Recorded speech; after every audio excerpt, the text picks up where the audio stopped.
Que a graça e a paz do nosso Senhor Jesus seja contigo. Vamos estudar esse tema agora de fundamental importância para os dias de hoje. Capítulo 4 e o capítulo 5 de Apocalipse, que trata sobre a sala do juízo, o livro do juízo e o tempo do fim. E também por que só Jesus deve ser adorado. Apocalipse 4, verso 1 é dito: depois destas coisas, depois que João havia visto, Jesus no santuário, no primeiro compartimento, no capítulo 1, o que ocorreria às 7 igrejas, as 7 fases do cristianismo. Então vem o capítulo 4, e ele já começa dizendo, no verso 1, depois destas coisas olhei e eis não somente uma porta aberta no céu, como também a primeira voz que ouvi, como de trombeta ao falar comigo, dizendo, sobe para aqui e te mostrarei o que deve acontecer depois destas coisas. Ou seja, o Senhor Jesus disse a João, te mostrarei o que deve acontecer depois destas coisas. Quais coisas?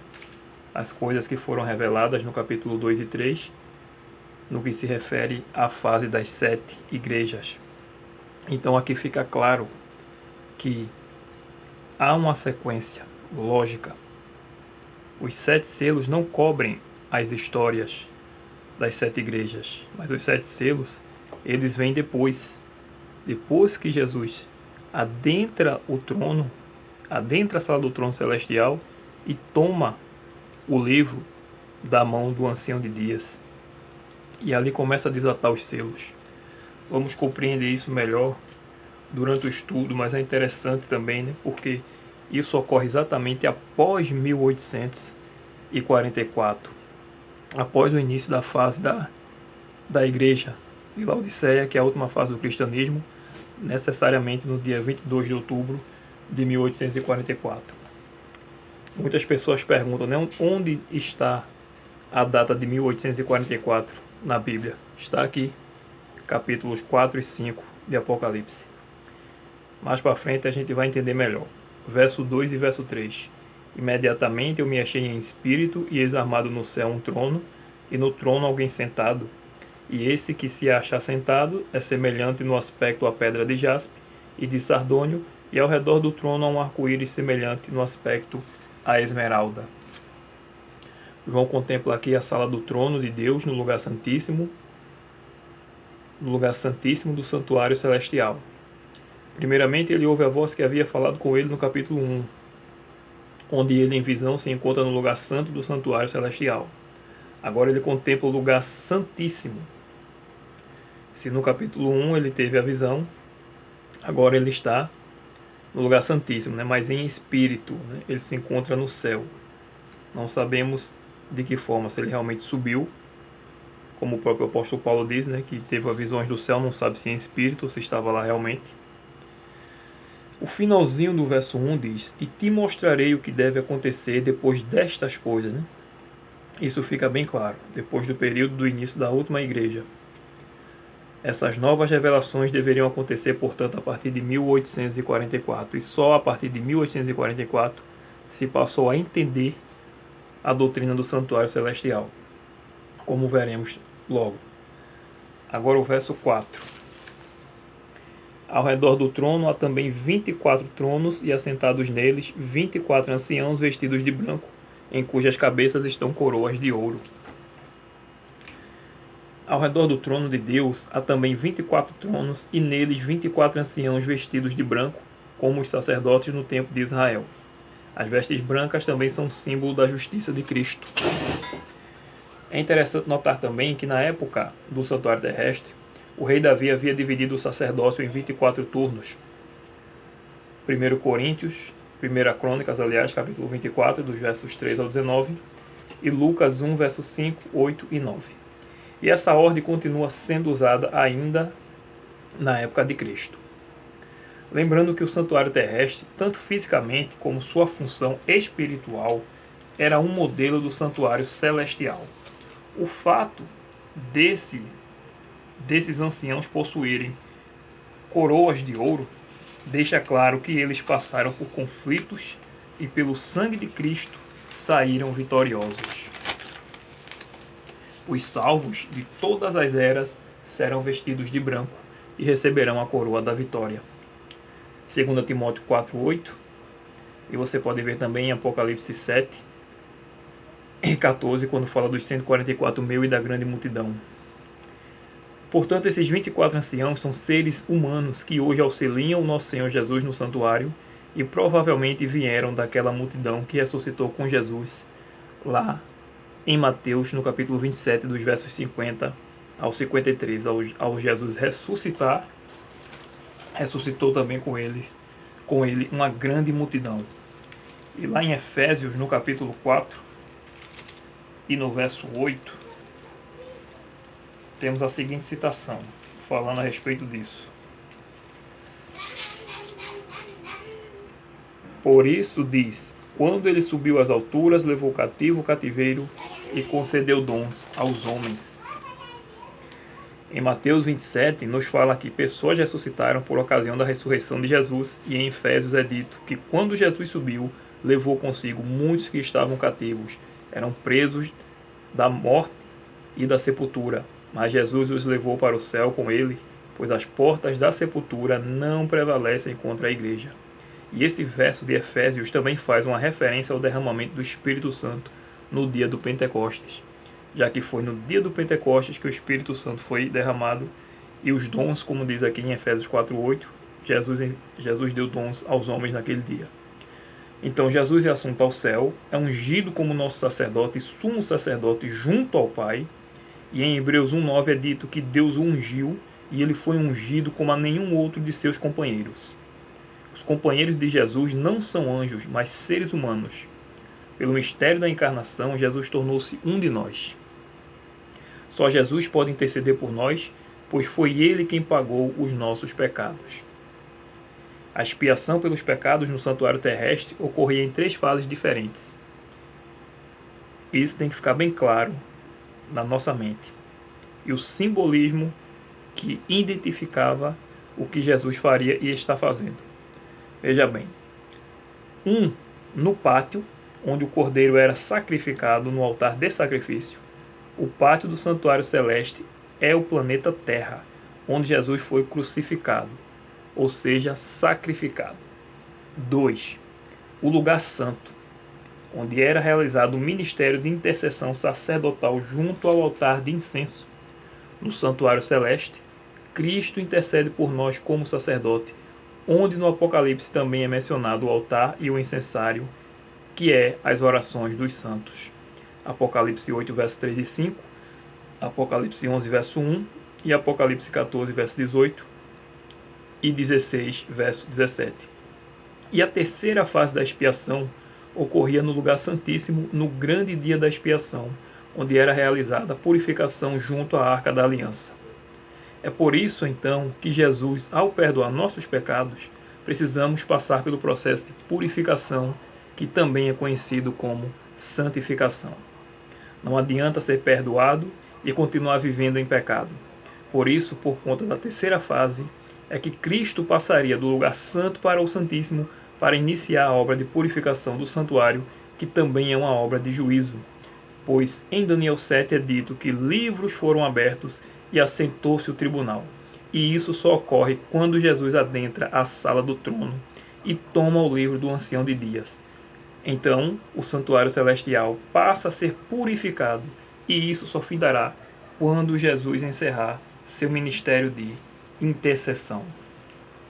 Vejamos o que diz, por exemplo, Hebreus, capítulo 9, no verso 23.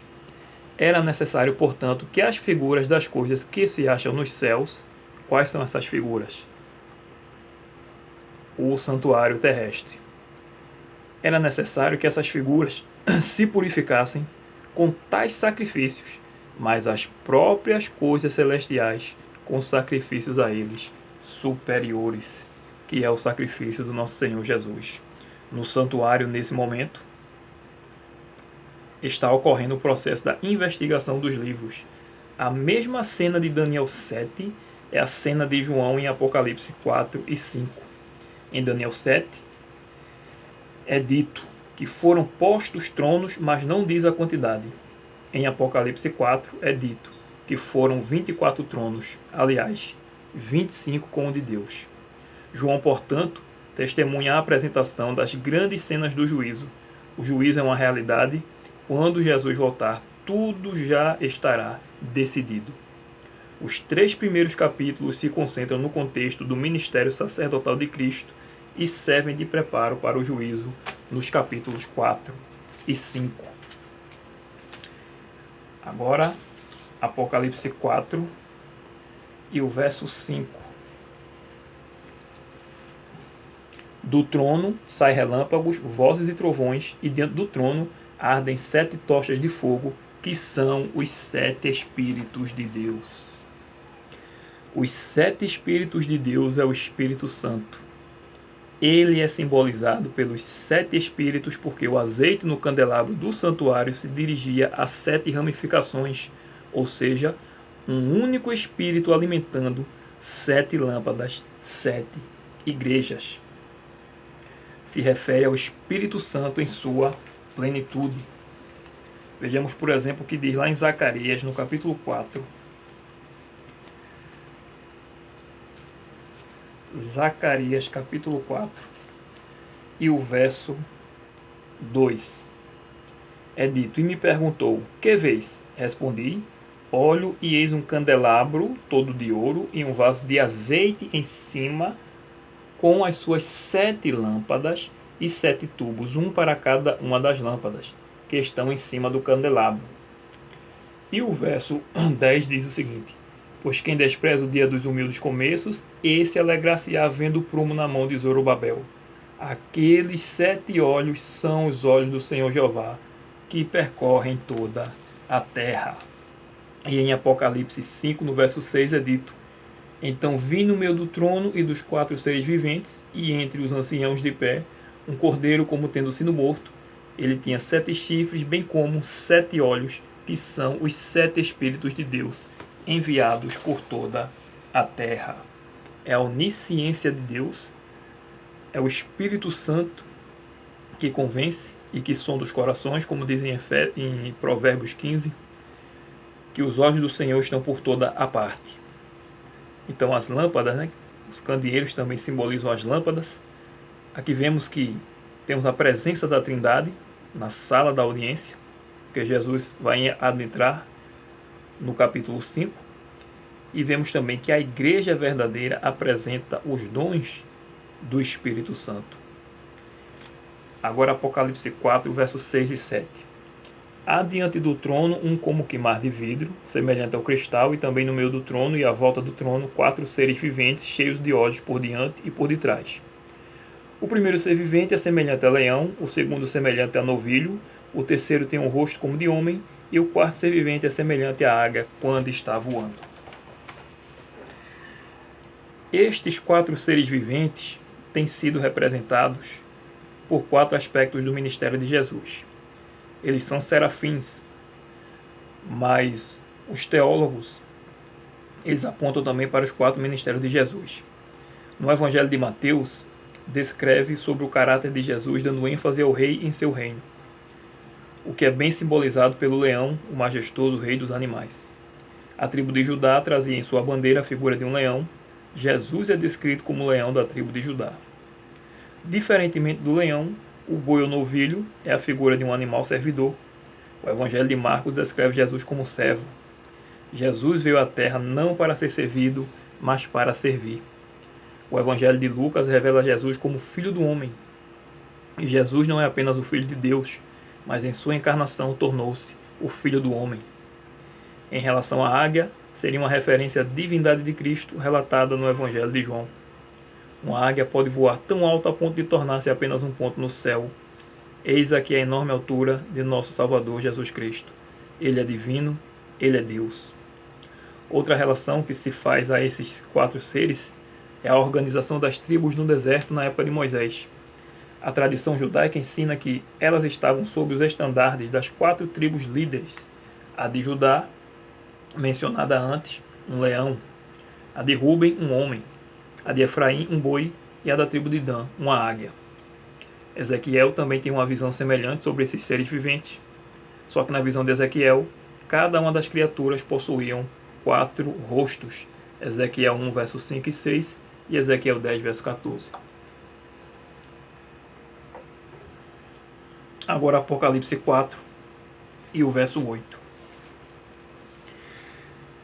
E os 4 seres viventes, tendo cada um deles respectivamente 6 asas, estão cheios de olhos, ao redor e por dentro, não tem descanso nem de dia nem de noite, proclamando: Santo, Santo, Santo é o Senhor Deus, o Todo-Poderoso, aquele que era e que há de vir.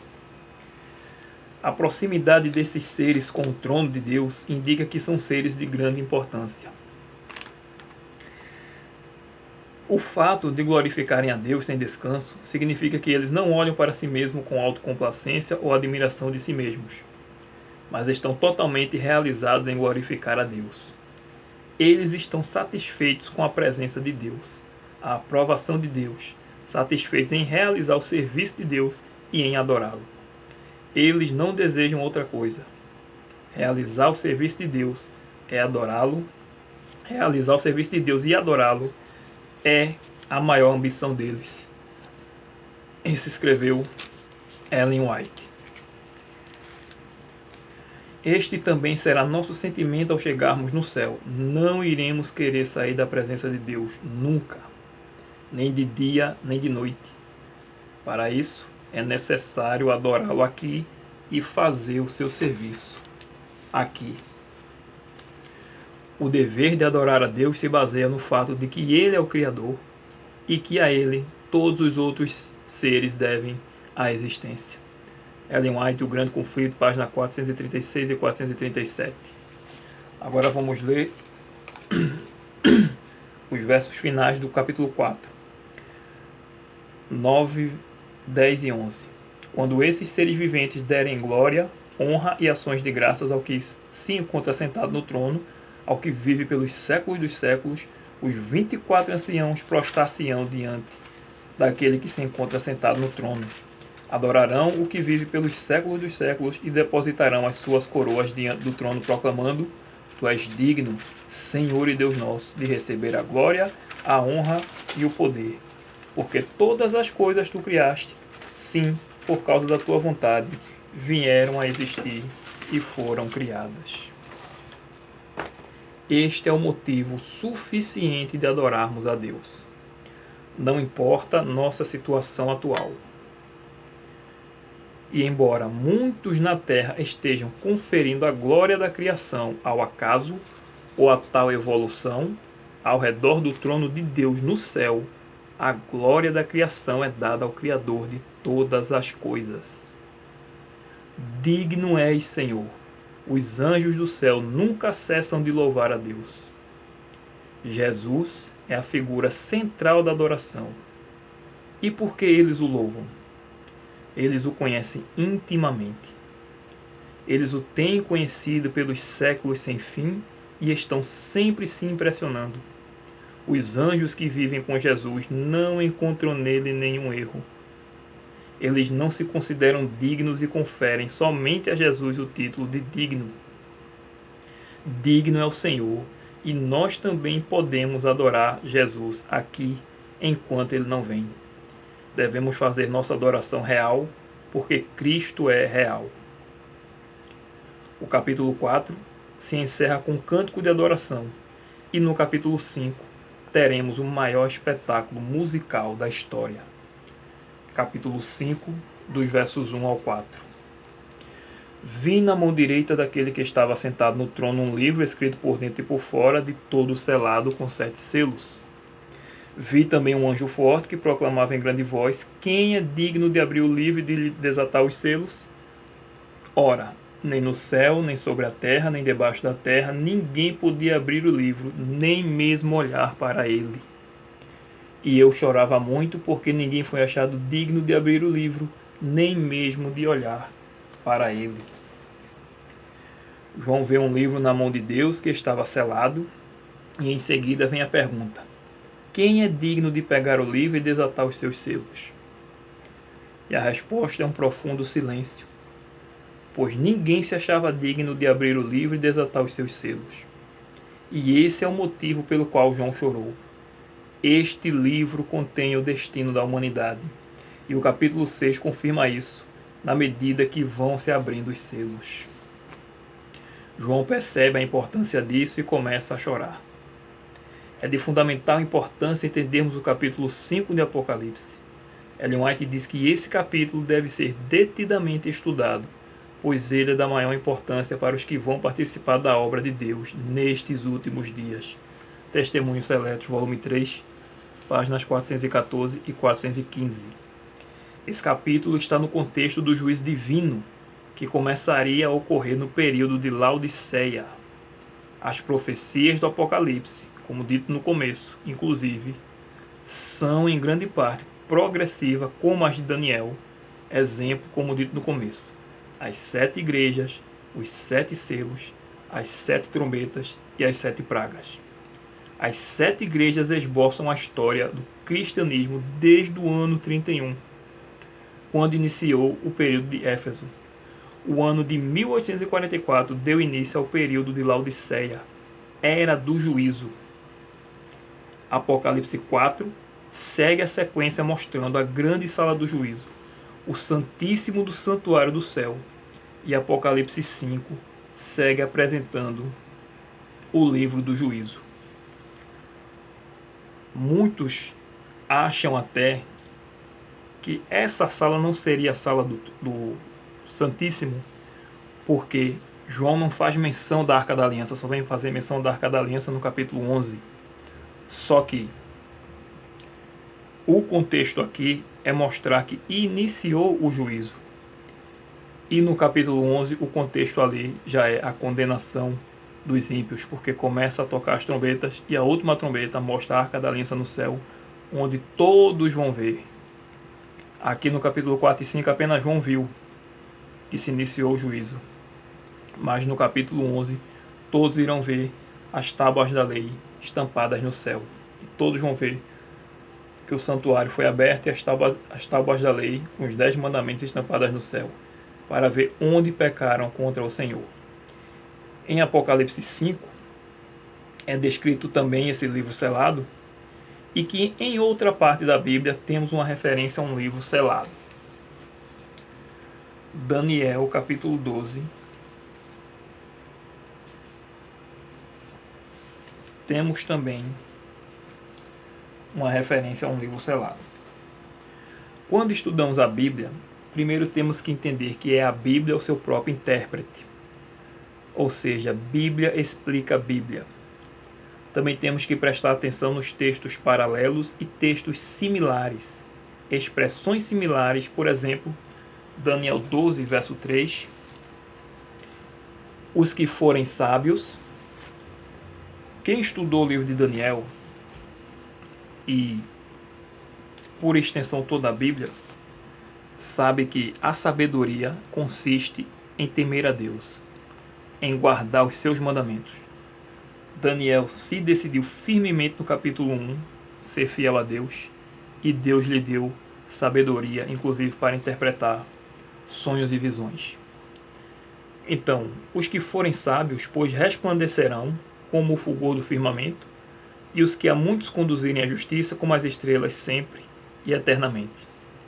Ou seja, brilharão, farão a sua luz brilhar, e estrelas, que também é simbolismo para anjos ou mensageiros de Deus. O verso 10 é dito: muitos serão purificados, embranquecidos e provados, mas os perversos procederão perversamente, e nenhum deles entenderá, mas os sábios entenderão.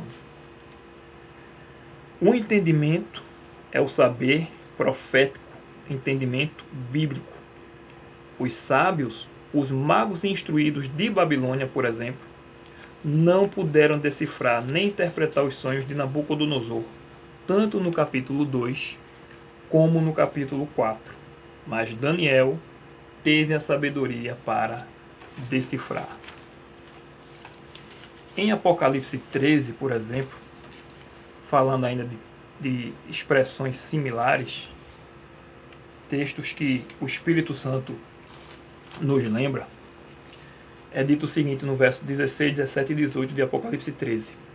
A todos os pequenos e os grandes, os ricos e os pobres, os livres e os escravos, faz que lhes seja dada certa marca sobre a mão direita ou sobre a fronte. Essa expressão sobre a mão direita ou sobre a fronte O Espírito Santo nos leva à época de Moisés, quando ele instruiu o povo a obedecer os mandamentos de Deus, usando exatamente essa expressão, sobre a fronte ou sobre a mão. Então é uma contrafação de Satanás aqui. É algo simbólico que simboliza a obediência. O verso 17 é dito: para que ninguém possa comprar ou vender, senão aquele que tem a marca, o nome da besta ou o número do seu nome. A marca é algo contrário ao selo de Deus. E o nome da besta é em relação ao seu caráter, que é contrário ao caráter de Deus. E o número da besta? Aí o verso 18 explica. Mais uma vez com a expressão, aqui está a sabedoria. Aquele que tem entendimento, calcule o número da besta, pois é número de homem. Ora, esse número é 666. E por que é número de homem, né? Aqui está o entendimento. Aí você lembra de Daniel, você lembra o que ocorria em Babilônia, o 6 simbolizando o Deus menor, o 60 o Deus maior e o 600 simbolizando o panteão de todos os deuses. Por isso 666, um falso sistema de adoração. E como aconteceu lá em Daniel, uma adoração forçada, que feria diretamente o segundo mandamento, a adoração à imagem. Aqui, mais uma vez, uma adoração forçada, um decreto de morte, onde o que estará em jogo será o quarto mandamento. Em Apocalipse 17, por exemplo, falando da meretriz, o verso 9 é dito: aqui está o sentido, mais uma vez essa expressão similar, né? Que tem sabedoria. As 7 cabeças são 7 montes, nos quais a mulher está sentada. São também 7 reis. Quem é a mulher? A igreja de Roma. Onde ela está assentada? Aqui dá a localização geográfica dela, em 7 montes. A cidade de Roma é conhecida como a cidade dos 7 montes. Voltando para Daniel 12,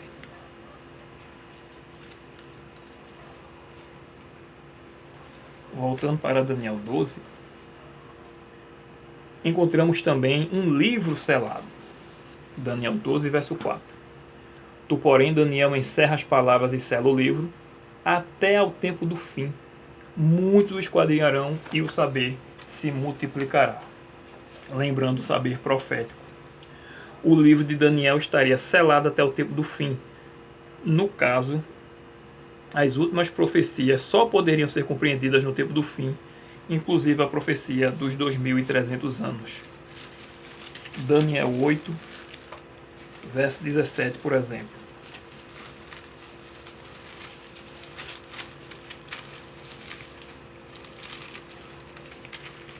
Daniel 8, verso 17 é dito: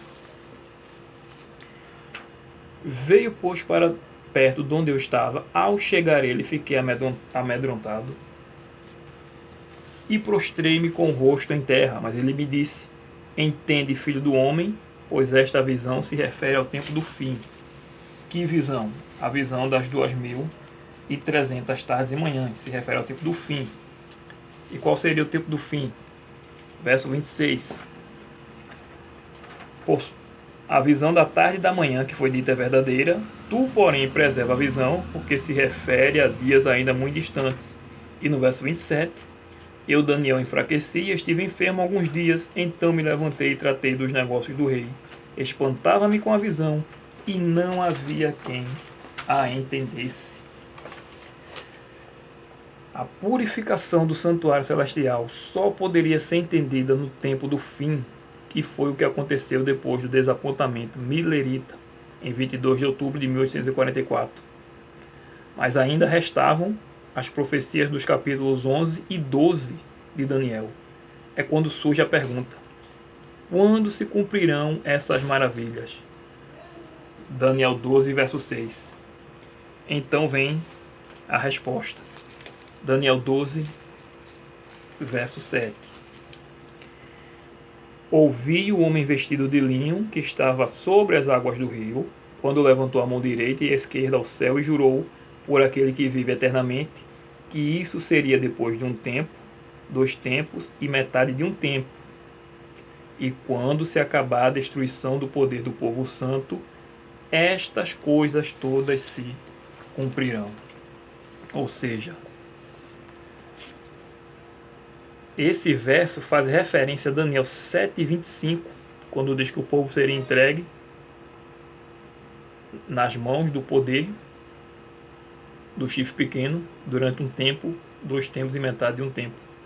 Portanto, depois de 1260 anos, é que viriam as profecias do capítulo 11 e do capítulo 12. E aí surge outra pergunta, Daniel 12, verso 8. Eu ouvi, porém não entendi, então eu disse, meu Senhor, qual será o fim destas coisas? Verso 9, ele respondeu, vai, Daniel, porque estas palavras estão encerradas e seladas até o tempo do fim. E qual seria, portanto, o tempo do fim? O período de Laodiceia. E é depois que ele vê o período de Laodiceia que João vê a cena do juízo e o livro selado na mão de Deus. E outra prova que é o mesmo livro de Daniel 12, com esse livro de Apocalipse 5, as partes seladas da profecia, contendo o destino da humanidade. Outra prova está em Apocalipse 10. Primeiro perceba a sequência, a progressão profética. Capítulo 1, João tem a visão do lugar santo. Capítulos 2 e 3, as fases da igreja paralelas ao ministério sacerdotal de Cristo. Tudo se encaixa. Capítulo 4, a sala do juízo. Capítulo 5, o livro selado e posteriormente aberto no capítulo 6. Apocalipse 8, as trombetas começam a tocar, ou seja, o livro foi desselado, e agora em Apocalipse 10, João vê alguém com o livro aberto na mão. Apocalipse 10, versos 1 e 2. Vi outro anjo forte descendo do céu, envolto em nuvem, com arco-íris por cima de sua cabeça.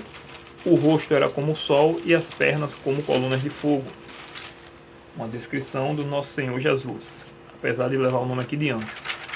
E tinha na mão um livrinho aberto, pôs o pé direito sobre o mar e o esquerdo sobre a terra. Verso 5. Então o anjo que vi em pé sobre o mar e sobre a terra levantou a mão direita para o céu.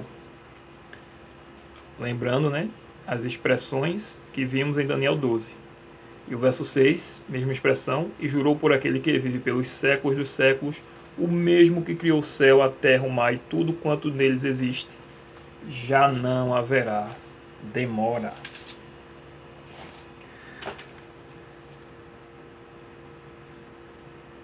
Então, a mesma expressão de Daniel 12:7, quando o homem vestido de linho também está sobre o mar e também jura por aquele que vive eternamente, afirmando que isso ocorreria logo e já não haveria demora.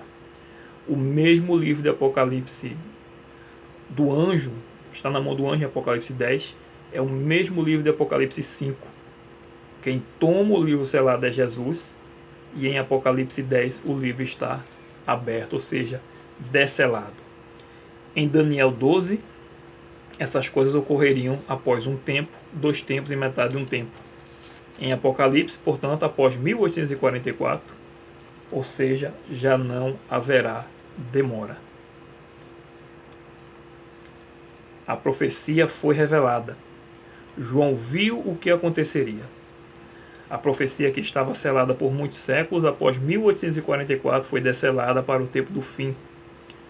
Então vem o desapontamento, quando João come o livro, enquanto que na sua boca foi doce, no ventre foi amargo, porque ainda não era o fim, mas o início do tempo do fim.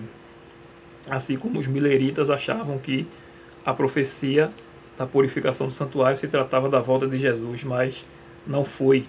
E por isso eles recebem a ordem. No verso 11 de Apocalipse 10. Então me disseram, é necessário que ainda profetizes a respeito de muitos povos, nações, línguas e reis. E o que deveria ser ensinado?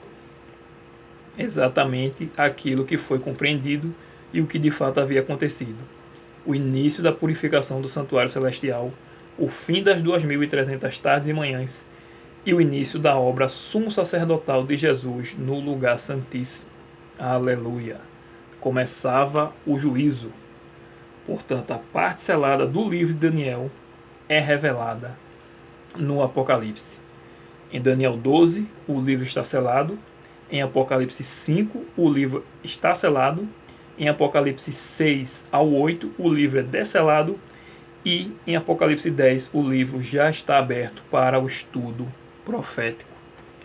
E vamos ver um pouco mais de Apocalipse 10 daqui a 15 dias, ou daqui a 2 estudos. Próximo estudo vamos estudar o capítulo 6 e no outro tema já entraremos em Apocalipse 10. Agora voltando para Apocalipse 5, dos versos 4 ao 7, leio de novo o verso 4. E eu chorava muito, porque ninguém foi achado digno de abrir o livro, nem mesmo de olhar para ele. Todavia, um dos anciãos me disse: não chores, eis que o leão da tribo de Judá, a raiz de Davi, venceu para abrir o livro e os seus 7 selos. Então vi no meio do trono e dos 4 seres viventes, e entre os anciãos, de pé, um cordeiro, como tendo sido morto. Ele tinha 7 chifres, bem como 7 olhos, que são os 7 Espíritos de Deus enviados por toda a terra. Veio, pois, e tomou o livro da mão direita daquele que estava sentado no trono. João chora, entende a situação e é confortado por um dos anciãos, que lhe diz que o leão da tribo de Judá venceu para abrir o livro. Só que quando João se vira para olhar, ele não vê um leão, mas um cordeiro. E um cordeiro como se tivesse sido morto, porque foi exatamente como um cordeiro que Jesus venceu o mundo. E o que acontece quando Jesus toma o livro das mãos de Deus? Apocalipse 5, dos versos. Vamos ler de novo o verso 8. Aliás, vamos ler a partir do verso 8 ao 10. E quando tomou o livro, os 4 seres viventes e os 24 anciãos prostraram-se diante do cordeiro, tendo cada um deles uma harpa e taças de ouro cheias de incenso, que são as orações dos santos. E entoavam um novo cântico, dizendo: digno és de tomar o livro e de abrir-lhes os selos, porque foste morto e com o teu sangue compraste para Deus os que procedem de toda tribo, língua, povo e nação, e para o nosso Deus os constituíste reino e sacerdotes, e reinarão sobre a terra. Essas taças de ouro também só eram usadas pelo sumo sacerdote no dia da expiação. Então aqui simboliza que esses 24 anciãos também iriam ajudar Jesus no ministério do início da purificação do santuário celestial. Então, quando Jesus toma o livro, mais uma prova no caso, que é a expiação, são essas taças de ouro. Então, quando Jesus toma o livro, ocorre uma exultante adoração e louvor. Será então iniciado o juízo, e as criaturas celestiais exultam de alegria em adoração àquele que é o único digno de tomar o livro e desatar os seus selos. E por que só Jesus é digno de abrir o livro? Vamos ler de novo o verso 9, 10 e agora até o 12. E entoava um novo cântico, dizendo: digno és de tomar o livro e abrir-lhes os selos, porque foste morto, e com teu sangue compraste para Deus os que procedem de toda tribo, língua, povo e nação.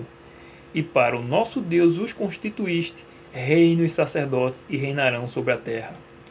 Vi e ouvi uma voz de muitos anjos ao redor do trono, dos seres viventes e dos anciãos, cujo número era de milhões e milhares de milhares, proclamando em grande voz: digno é o cordeiro que foi morto de receber o poder e riqueza e sabedoria e força e honra e glória e louvor. Aleluia. Jesus assumiu a terrível missão de resgatar a humanidade. Ele deixou as cortes celestiais encarnando-se, tomando a natureza humana, tornando-se carne da nossa carne, sangue do nosso sangue, para que, mediante ele, o Pai fosse justificado no juízo final. Jesus disse O Pai a ninguém julga, mas deu-lhe ao Filho todo o juízo e deu-lhe poder de exercer todo o juízo. João 5, versos 22 e 27. E por que o Pai a ninguém julga? Porque Deus é o acusado número 1. Na rebelião de Satanás, o primeiro a ser acusado foi o próprio Jeová. O nome de Deus deve ser defendido das acusações feitas por Satanás. Hoje, os seres celestiais e todo o universo não têm nenhuma dúvida de que Deus é justo. Na cruz do Calvário, Satanás foi desmascarado, foi revelado seu caráter assassino e provado que Deus é amor. Mas muitos hoje ainda têm dúvidas sobre o caráter de Deus, e assim como a vida de Jesus foi uma prova do amor e da justiça de Deus, assim, todo aquele que professa o nome de Jesus deve ter sua vida em conformidade com a lei de Deus. Somos comprados pelo sangue de Cristo e fomos com isso constituídos reino de sacerdotes. O nosso viver deve ser um modelo do que é o reino de Deus e devemos andar como sacerdotes leais. E o que faz um sacerdote? Ele guarda a lei de Deus e vive para interceder. Intercede de manhã, de tarde e de noite, por meio de orações. Ele intercede pelos pecadores, pois para isso foi designado, e com isso ele tem íntima comunhão com Deus. Jesus o conhece, ele tem relacionamento com Jesus e conhece o seu caráter. No livro Evangelismo, na página 222, como povo, devemos ser estudantes diligentes da profecia. Não devemos sossegar sem que entendamos claramente o assunto do santuário apresentado nas visões de Daniel e João. Deus tem nas mãos o livro do destino e conduz a história para um desfecho feliz e glorioso. Resta saber de que lado estaremos, e isso está em nosso poder, em nossas mãos, decidir. No capítulo 4 de Apocalipse, temos a sala do juízo, e no capítulo 5, a maior aclamação de louvor da história e o maior coro já formado. Todo o resto agora eu tirei do livro Apocalipse verso por verso, na página 50 do pastor Henry Feyerabend. Acho que é assim que se pronuncia o nome dele. Ele já é falecido, ele era canadense. E é dito, é o maior espetáculo musical da história. Após o apóstolo João ver na mão de Deus o livro selado, ele vê um forte anjo bradando com grande voz: quem é digno de abrir o livro e de lhe desatar os selos? Apocalipse 5, verso 2. Essa pergunta vem em forma de um cântico, e o silêncio é a resposta que aumenta o drama e traz angústia ao apóstolo João, a ponto de fazê-lo chorar. Até que aparece Jesus, e quando ele pega o livro, então ouve-se o quarteto de serafins e o coro dos 24 anciãos cantando um cântico novo. Digno és de tomar o livro e de abrir os seus selos, porque foste morto, e com teu sangue compraste para Deus homens de todas as tribos e línguas e povo e nação, e para o nosso Deus os fizeste reino e sacerdotes, e eles reinarão sobre a terra. Apocalipse 5, verso 8 ao 10. Então um coro majestoso explode em louvor, aleluia. Os anjos cantam, aleluia. E era o número deles milhões e milhares de milhares, aleluia. Todos eles unem-se ao cântico: digno é o Cordeiro que foi morto de receber o poder e riquezas e sabedoria e força e honra e glória e ações de graças. Apocalipse 5, versos 11 e 12. Este coro é o maior coro que já foi formado. Mas ele continua crescendo e ficando cada vez maior. Começa então emocionante crescendo o clímax e o grande final.